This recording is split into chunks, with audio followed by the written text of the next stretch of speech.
نہیں تو میں بہت پہلے حکومت کے سامنے تبدیل ہو جاتی اور ان کے ساتھ اگریمنٹ کرتی.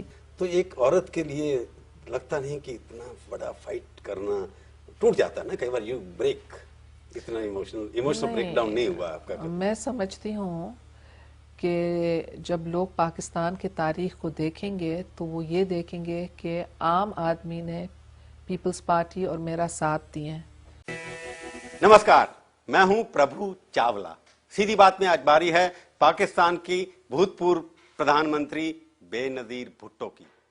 اگر وہاں کی عوام نے چاہا تو اسی ورش وہ دوبارہ وہاں کی پردھان منتری بھی بن سکتی ہیں. آپ کا ہمارے اسٹوڈیو میں بہت بہت سواگت ہے. شکریہ. آپ نے اپنا وطن 8 سال پہلے چھوڑا تھا، اور کوئی بھی پولیٹیکل لیڈر اپنے وطن سے باہر رہ کے راجنیتی کرتا ہے، پالیٹکس کرتا ہے، تو بڑی پریشانیاں ہوتی ہیں. تو آپ کس طرح سے راجنیتی چلاتی ہیں؟ جلا وطنی کی زندگی آسان نہیں ہے، مگر کبھی کبھی مشکل دنوں کا سامنا کرنا پڑتا ہے. اور ابھی تو میں جلا وطنی کی نہ سوچ رہی ہوں، میں یہ سوچ رہی ہوں کہ اگلے سال انشاءاللہ تعالی پاکستان میں ہوں گی اور پاکستان کے انتخابی مہم میں اپنا کردار ادا کروں گی.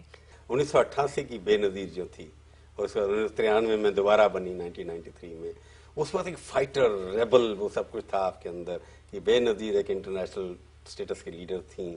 کافی لڑائی کرنے کے بعد تختہ وہاں پر پلٹا، انہوں نے سطح میں آئی. وہ فائٹر بے نظیر جو ہے یہ پچھلے 9 سال یا 8 سال کے اندر جیسے آپ اپنے وطن سے الگ کر دی گئی، تو آپ کو لگتا نہیں کہ سافٹ ہو گئی ہیں آپ؟ تھوڑا آپ میں ڈر پیدا ہو گیا ہے؟ ڈر تو پیدا نہیں ہوا، نہیں تو میں بہت پہلے حکومت کے سامنے تبدیل ہو جاتی اور ان کے ساتھ اگریمنٹ کرتی. مقدمے ہوتے ہیں، نہ آصف جیل میں رہتا، نہ بچے اکیلے ان کی پرورش ہوتی. میں تو سمجھتی ہوں کہ یہ فائٹ زیادہ لمبی فائٹ رہی ہے. آپ مجھے کہہ رہے ہیں کہ میں سافٹ ہو گئی ہوں، مگر میں سمجھتی ہوں کہ ان 10 سالوں میں جو ہمارے رفقار اور ہمیں سامنے کرنا پڑا، میرے سیکیورٹی گارڈ کے اسیسینیشن ہوئے، میرے ایم پیز کے اسیسینیشن ہوئے، ہمارے لوگوں کے اوپر تشدد کا نشانہ بنایا گیا، مجھے کھینچ کر کے مختلف بین الاقوامی عدالتوں میں لے گئے. تو میں سمجھتی ہوں کہ یہ جو 10 سال تھے وہ زیادہ فائٹ کی ضرورت تھی. تو may be others see it as less of a fight, مگر میرے لیے it was more of a fight. نہیں، فائٹ تو آپ کی ہر طرف سے نا. ڈومیسٹک فرنٹ پہ بچے آپ کے چھوٹے چھوٹے تھے، بچے آپ کے دبئی میں، آپ کے ہسبینڈ جیل میں تھے پہلے، پھر امریکہ میں چلے گئے، اور آپ کبھی ادھر کبھی ادھر.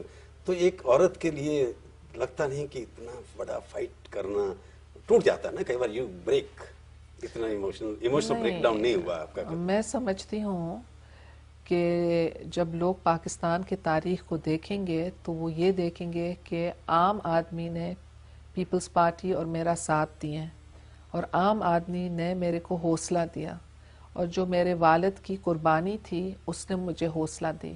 اس لیے جو کچھ میرے ساتھ کیا جا رہا تھا میں ان کے بارے میں سوچتی تھی جب وہ موت کی کوٹری میں تھے، اور میں کہتی تھی میں موت کی کوٹری میں نہیں ہوں. میں یہ سوچتی تھی کہ کیسے وہ پھانسی گھاٹ تک چل کر کے گئے. میں سوچتی تھی کہ میرے کو نہیں چلنا پڑا. تو میں کہتی تھی کہ جتنا کچھ ان کو قربانی دینی پڑی مجھے وہ قربانی نہیں دینی پڑی، اور مجھے شکایت کرنے کا کوئی حق نہیں.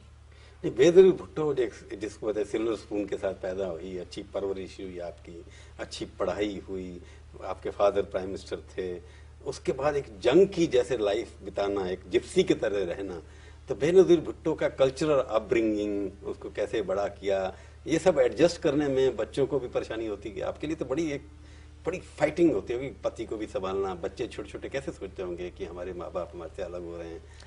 آسان نہیں تھا مگر ہو گیا. آپ دیکھیں کہ جب بھی زندگی کے اندر کوئی چیلنج آتا ہے تو لوگوں کو اس چیلنج کا سامنا کرنا پڑتا ہے. میں کبھی نہیں سوچتی تھی جب میں چھوٹی تھی، میرے والد صاحب زندہ تھے، ہمیں سپوائل کرتے تھے، ہم ہنستے تھے، کھیلتے تھے، خوشیوں کے ماحول میں رہتے تھے، کہ ایک ایسے دن آئے گا جب خوشی چلے جائے گی. مگر پھر اللہ تعالیٰ نے ہمت دی. پچھلے 9 سال کے اندر آپ کو کیا ایسا کوئی ڈیفیکلٹ مومنٹ آپ کی لائف میں آیا کہ سب چھوڑ دو، اب جا کے گھر میں بیٹھو بچوں کے ساتھ اپنا پڑھائی کرائیں؟ کبھی نہیں، کبھی نہیں. کیونکہ جدھر میں جاتی ہوں پاکستان کے چاروں صوبوں کے عوام میرے کو ملتے ہیں، اور اس خوشی کے ساتھ ملتے ہیں اور اس امید کے ساتھ ملتے ہیں کہ میں پاکستان کے عوام کو کبھی مایوس نہیں کر سکتی. پاکستان کے عوام نے مجھے یہ اعزاز دیے کہ ایک خاتون کو